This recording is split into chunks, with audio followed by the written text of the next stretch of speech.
Boa tarde, pessoal, tudo bem?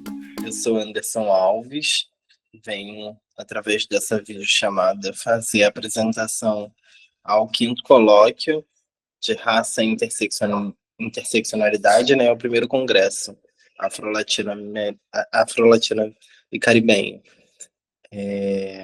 O título do meu trabalho é Negro Educador, Negros Educandos, permeia aí essa realidade, né, intrínseca de que é a relação professor-aluno, educador-educando, mas racializando, né, pensando numa perspectiva racial. A minha proposta ao evento é destacar alguns relatos de experiência de um negro educador no espaço de educação não formal, na favela da Zona Norte do Rio de Janeiro. Como fundo, vocês podem visualizar algumas produções realizadas por esses educandos. Essas produções foram de colagem, uma atividade de colagem, né, a partir de algumas revistas e recortes que tínhamos de imagens de crianças negras dentro de um contexto esportivo, de pessoas negras, jogadores de futebol, etc. E a partir dessa atividade de colagem, essa imagem, né, das produções desses educandos compõe aí a minha apresentação para esse evento. Bom, com permissão, eu peço licença, né, para me apresentar. Eu sou Anderson Alves, sou pedagogo pela UERJ, a Faculdade de Educação da Baixada Fluminense, FEBEF.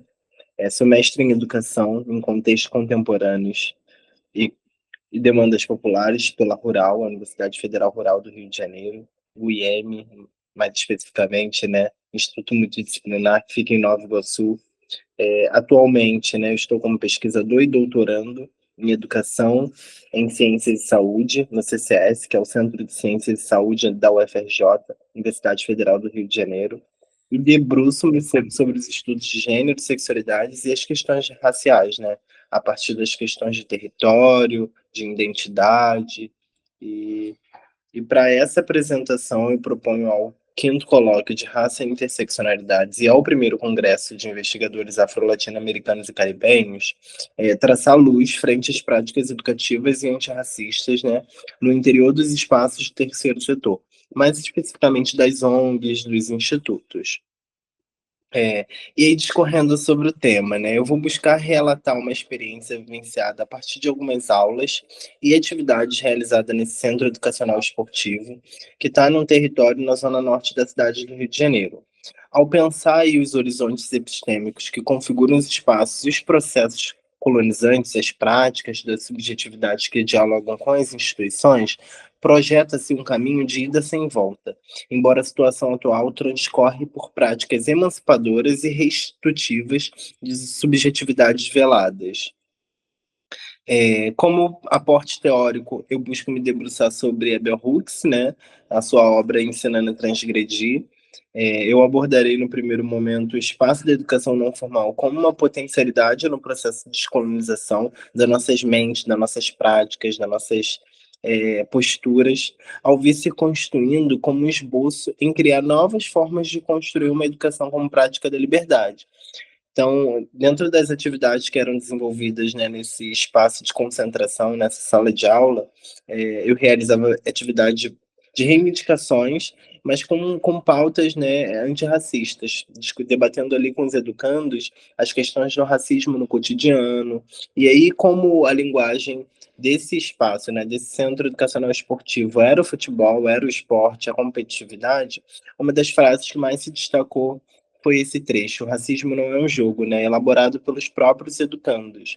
Então, como vocês podem ver ao fundo, tem um lambe, né, das colagens que foram desenvolvidas por esses educandos, mais um cartaz que foi desenvolvido em dupla, né, por dois educandos e que mais me chamou a atenção, onde eles destacam essa frase, né, o racismo não é um jogo. E aí uma linguagem muito, muito associada ao cotidiano deles nesse instituto, nesse espaço educacional esportivo.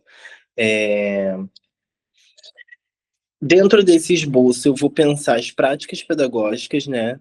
Destaco aqui duas atividades que são lúdicas e didáticas, realizadas nesse espaço físico, no qual a gente chamava de campo de concentração, justamente para adotar aí a linguagem esportiva, educacional. Então, esse campo de concentração que vem ali para subverter as dicotomias que até então imperavam, em esboçar novas formas que brotam na produção de saber, sobre subjetividade e, em geral, sobre posicionamento de uma educação antirracista, né? Dentro desse planejamento, dentro dessas práticas pedagógicas. Como segundo ponto desse esboço, eu penso o papel docente. Refletir sobre algumas perguntas e respostas cruciais que nos permite pensar, repensar e habilitar novos sentidos para as práticas e saberes no contexto educativo, tratando também de traçar luz, né, de lançar luz sobre como se constrói a prática descolonizadora e qual é o papel docente na desconstrução dessas práticas. Então, a partir das práticas pedagógicas, dos planejamentos que são desenvolvidos por esses docentes, a gente pensa qual é o papel docente, né, no desenvolvimento dessas práticas antirracistas. Como primeira atividade, eu sugeri ali, eu trouxe o Emicida, né, a sua literatura Amoras. É uma literatura que vem para empoderar as crianças negras, para empoderar a juventude negra, e dentro de um eixo temático que foi desenvolvido pela própria equipe, né, de docentes, de educadores, eu busquei pensar a questão da educação antirracista a partir da representação e representatividade, né, com a literatura Moras, cujo trabalho do Emicida buscou ali se desenvolver o protagonismo negro a partir da literatura. Então ele constrói um sentimento de representatividade a partir da referência, da fruta, das ilustrações das obras. Quem nunca teve acesso a essa literatura, eu recomendo, né? É uma literatura que traz diversos elementos para se trabalhar dentro do interior da sala de aula e em outros espaços, elementos que vão estar ligados também à religiosidade, à realidade de crianças, né, negras e periféricas, e a fruta mora, né, como um elemento ali fundamental para fazer referência às pretinhas, às crianças negras, enfim. Então é bastante interessante essa literatura no pensar representatividade e representação. Nesse percurso metodológico, né, dessa proposta de trazer essa literatura, um primeiro foco foi reconstruir o ideal de beleza, né, pensando ali por meio da desconstrução, por meio dos questionamentos e análise críticas, objetivando eliminar conceitos, ideias, comportamentos veiculados pela ideologia do branqueamento, a afirmação da identidade de historicidade negada ou distorcida, desenvolvendo o protagonismo negro na literatura infanto-juvenil. Em segundo momento, romper com os preconceitos. A literatura do rapper Emicida rompe ali com os preconceitos de uma forma lúdica e didática, né, e objetiva, tanto sobre a cor da pele quanto sobre a religião, no que tange sobre o pensamento de uma criança que cita o Botalá, Deus, Alá, lembrando que neste planeta Deus tem muitos nomes. Então foi interessante essa abordagem sobre os deuses, né, nessa literatura, porque a gente estava, né, naquele momento inserido dentro de um contexto, um território onde as crianças majoritariamente, né, são evangélicas, são cristãs. Então mostrar a possibilidade, né, e discutir já a tolerância, né, a tolerância às outras religiões é fundamental. Em especial, as religiões de matrizes africana que vêm sendo criminalizadas, marginalizadas, e na sua maioria das vezes, né, vêm tendo as suas histórias e culturas distorcidas dentro desses territórios que são periféricos, que desconhecem a religião. E, por último, empoderar. O livro Amora é empoderador, ele é importante para crianças negras, auxilia na construção da autonomia e também da autoestima, resulta no empoderamento negro, a valorização da identidade, da história, da cultura dos afro-brasileiros, a garantia também dos direitos de cidadãos, reconhecimento, a igualdade, a valorização das suas raízes africanas, a nação brasileira. Então, é um livro assim, que tem diferentes abordagens, diferentes possibilidades de trabalhar, mas, em especial, é empoderador. Aqui eu trago algumas imagens das atividades que foram desenvolvidas com esses educandos. Como vocês podem observar, eles estão realizando ali a produção de uma atividade de colagem, né, a partir de revistas, figuras, que eram disponibilizadas pelo próprio Instituto, pela própria ONG, né, lá o espaço que dispunha ali de uma quantidade, um acervo enorme, né, de registro de imagens de crianças de futebol, de jogadores de futebol negros, de pessoas que de alguma forma vão estar ligadas ao esporte. Para contextualizar essa atividade, eu trago o que é a colagem, as técnicas de colagens, como a gente vai realizar essa colagem, né, de forma manual, porque nesse caso, nesse contexto não foi digital. Então, de que modo eles poderiam produzir as suas colagens a partir dos recursos ali, dos materiais disponibilizados. Para contextualizar, eu vou trazer referenciais de artistas, pessoas que já vêm trabalhando com a colagem no cotidiano na cidade do Rio de Janeiro, né? Jovens, negros, periféricos, que pudessem ser de alguma forma, uma representação, né? Para esses educandos que estariam construindo e elaborando as suas próprias colagens. Então, como vocês podem ver ao fundo, né? Tem uma TV ali que referencia, né, que coloca a imagem de duas colagens desenvolvida por um artista independente aqui na cidade do Rio. E aí, como segundo tema, eu penso território, a questão da identidade, do pertencimento com esses educandos. A ideia é refletir uma pergunta central: como o território nos influencia? Constituindo uma identidade visual da turma. Nessa atividade, sugeri que todos os ciclos nós trabalhamos por ciclos. Então, tínhamos do ciclo 3 ao ciclo 6. Então, as atividades eram desenvolvidas, né, dentro dessa condição de faixa etária, né, dentro desse grupo que era dividido já de forma institucional. E cada ciclo ele realizou a sua identidade visual. O que consiste essa identidade visual? A foto da criança, né, trabalhar a imagem, os traços, as suas singularidades, né, a partir da imagem, mas também das informações do seu nome, do seu sobrenome, do que você gosta, de onde você vem, de onde você é, né, do que te constitui. Então, trabalhar a identidade visual de cada ciclo, né, desses educandos foi fundamental para a gente ir desdobrando outras etapas de uma educação antirracista. Então, no primeiro momento, a gente fez aquela contextualização do livro do Emicida, né, trazendo ali uma literatura que de alguma forma traz já elementos, figuras, personagens negros, elementos da cultura afro-brasileira. E no segundo momento a gente vai pensar essa identidade desses educandos, né? Como o território nos influencia, né? Como o território influencia na construção da nossa identidade, na construção da nossa subjetividade.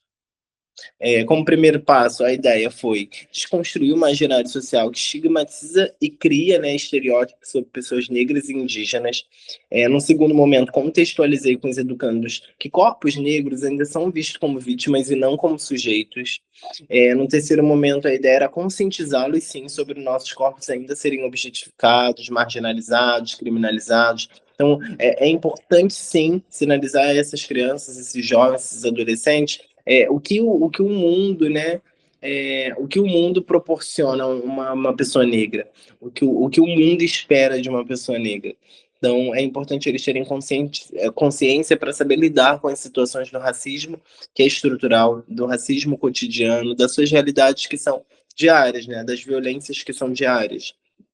Como terceiro passo, construir novos enunciados a partir de uma relação afetiva e representativa, né, entre negro educador e negros educandos. Então, a gente vai contextualizar, vai conscientizá-los, né, sobre situações racistas no seu dia a dia, mas a gente também vai construir novos enunciados, novos sentidos, pensando nessa relação justamente de ser um negro educador, trabalhando e desenvolvendo atividades relacionadas ao racismo com negros educandos. Eu crio ali uma linha do tempo, mas essa linha do tempo ela não vai estar de modo a se, como posso dizer, ser temporal, né? Ela é uma linha do tempo onde ela só categoriza ali os temas que foram abordados, e dentre esses temas eu pensei a construção dos quilombos no Brasil, trazendo a origem, né, a história de Zumbi dos Palmares, trazendo essa questão de como se constrói a população brasileira, né, de como se dá a chegada dos povos escravizados nessa região que chamamos de Zona Portuária, Pequena África. A gente constitui ali um debate introdutório sobre essa temática de como se dá a construção do negro brasileiro.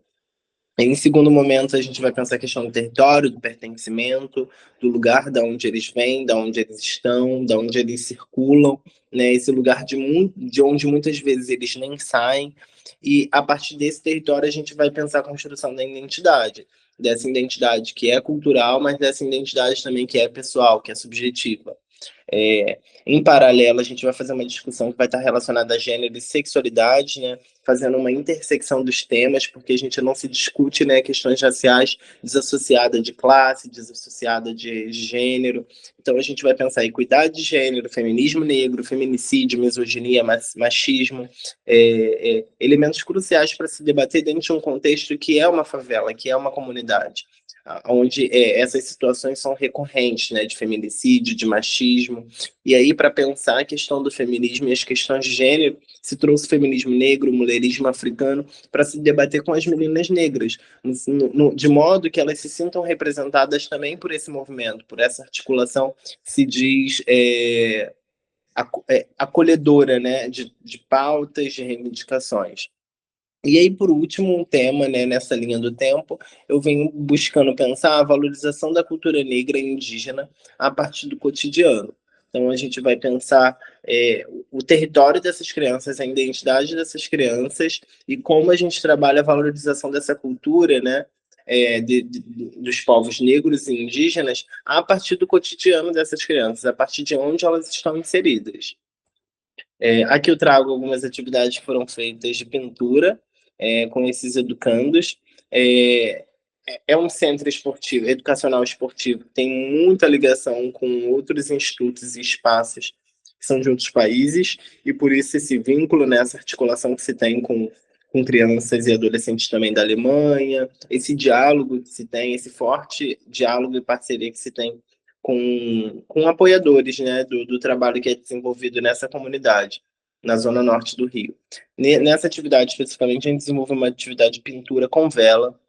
O elemento vela, né, ele remete a muitas coisas, inclusive a questão sagrada da religiosidade, rituais. Então, foi uma questão de experimentação com os educandos, de usar a cera da vela em contrapartida, depois passar tinta guache para que o que foi rabiscado ou desenhado pudesse aparecer.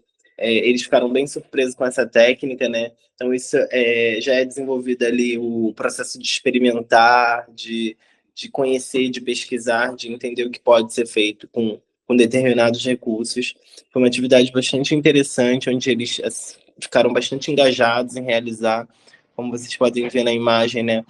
A maioria das produções se voltaram para frases relacionadas a racismo, frases relacionadas à igualdade, à desigualdade também, mas também realizaram pinturas, tem alguns educandos que constroem ali alguns edifícios, né, que vão se assemelhar ao território onde eles estão inseridos, né, então eles fazem esse contraponto de tentar reproduzir alguns dos espaços físicos, né, dessa favela.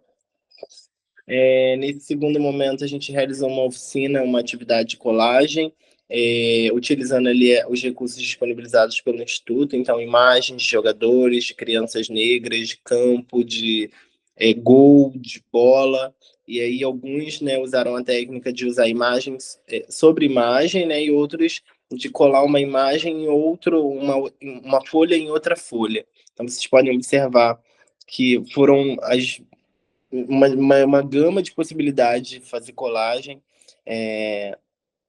e aí com figuras, né, imagens de pessoas negras, o que torna a atividade ainda mais interessante, porque eles vão elaborar a partir daquilo que eles estão vendo e se sentindo representados, né, e foi, assim, mágico, porque são técnicas que eles não estão acostumados a trabalhar em outros espaços, sejam na escola, na igreja, nos espaços onde eles circulam.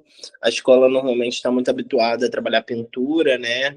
E pouco essas outras expressões, essas outras linguagens, que é a colagem, que é a performance, que é a dança, a música, enfim. Aqui vocês veem mais um pouco dessas imagens, dessas produções de colagens que foram realizadas por todos os ciclos, né, do 3 ao 6. Então, todas as crianças realizaram atividade de colagem dentro dos seus horários de aula. Algumas dessas colagens, como vocês podem observar, elas são bastante simbólicas, mas significativas no sentido de ter uma história, de ter um enredo ali, de contar um percurso, né, que eles vão criando. porque as imagens são tão ilustrativas que é possível é, criar uma história, né, a partir do que eles vêm desenvolvendo. E aqui vocês podem observar que é uma atividade de lambe-lambe, né? Essa atividade já discorre das atividades anteriores. Então, o ciclo 6, que é o ciclo da faixa etária, né, mais velha, eles ficaram responsáveis por fazer um lambe-lambe na sala, no espaço de concentração, que chamávamos de espaço de concentração, é, com as colagens dos educandos dos ciclos anteriores. Então, fizemos uma seleção, né, das colagens que mais se destacavam, e fizemos o lambe-lambe. O lambe-lambe é esse recurso de rolo, né, água e cola, e, sendo possível, colar na parede sem danificá-la. Então, foi uma atividade também divertida, lúdica, prazerosa, onde eles ornaram, né, ali seu espaço de aula, seu espaço de circular, do modo que eles queriam. E aí é interessante porque são imagens de pessoas negras produzidas por pessoas negras, por educandos negros. E como isso é representativo para eles, né, de poder estar ali naquele espaço de aula, podendo visualizar num espaço expositivo, né, aquilo que eles fizeram. E por último, né, eu tinha muitos educandos que gostavam muito de pedir para escrever no quadro ao final da aula, né, de cada atividade. E dentre esses, assim, eu sempre registrava o que eles escreviam, porque para mim isso era uma informação. É, eles sempre buscavam trazer músicas, séries, novelas, enfim, diferentes diferentes coisas que eles estavam acostumados a ouvir e a, a assistir, né, para o espaço, para o interior desse instituto. E eram coisas que eu não descartava, que eu não ignorava, que eu sempre buscava atender, acolher, para também trabalhar a partir disso. E uma das frases que mais assim, me chamou a atenção foi um trecho da música do MC Cabelinho, né, que um dos educantes colocou ao final da aula. E aí, para mim, foi bastante interessante perceber como é importante a gente também valorizar aquilo que eles têm de conhecimento, aquilo que eles têm de saber, aquilo que eles trazem para dentro desse espaço que é a sala de aula. E aí, como isso se remete lá a essa prática transgressora, né, essa educação como prática da liberdade, esse ensinar a transgredir, que a Bell Hooks traz em sua obra, pautando ali seus estudos a partir do teórico Paulo Freire. E aí a frase que ele coloca é somos a cura em tempo de crise, que faz parte de um trecho da música do MC Cabelinho. E, por fim, eu agradeço muito a oportunidade desse congresso, desse evento, né? É um evento histórico na cidade do Rio de Janeiro, e fazer parte disso, para mim, assim, é importantíssimo. Eu agradeço, deixo meu contato de e-mail para quem quiser entrar em contato. Gosto muito desses espaços de congresso, porque é um espaço para mim de troca, de compartilhamento. Então, para poder trazer, né, não uma revisão de literatura, né, não uma pesquisa acadêmica, mas um relato de experiência para mim nesse momento é mais valioso, ainda que a pesquisa e os dados também tenham ali seu valor. Então eu agradeço demais e ao final deixo a música aí do Cabelinho para que a gente possa ouvir e desfrutar, né, desse som também, entendendo a potência e o alcance que se tem a essas crianças, esses jovens, a esses adolescentes.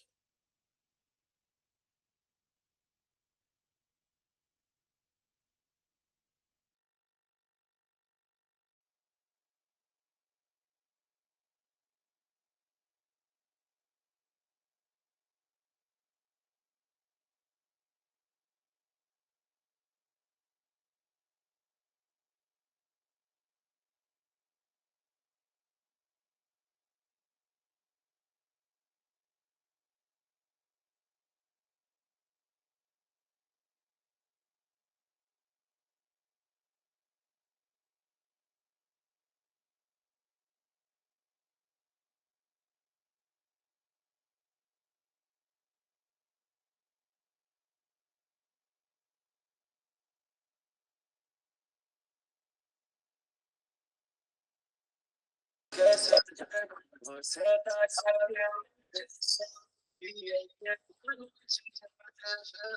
TikTok, agora prefiro que tu não poste.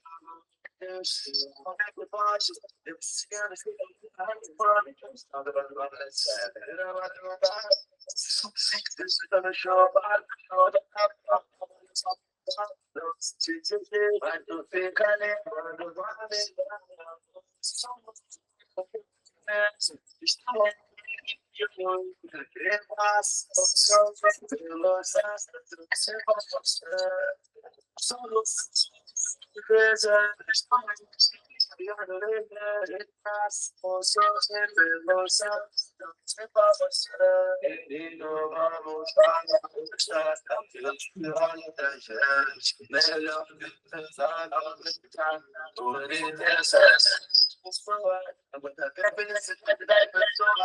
depois eu sempre falar que ele é boa, aqueles assuntos.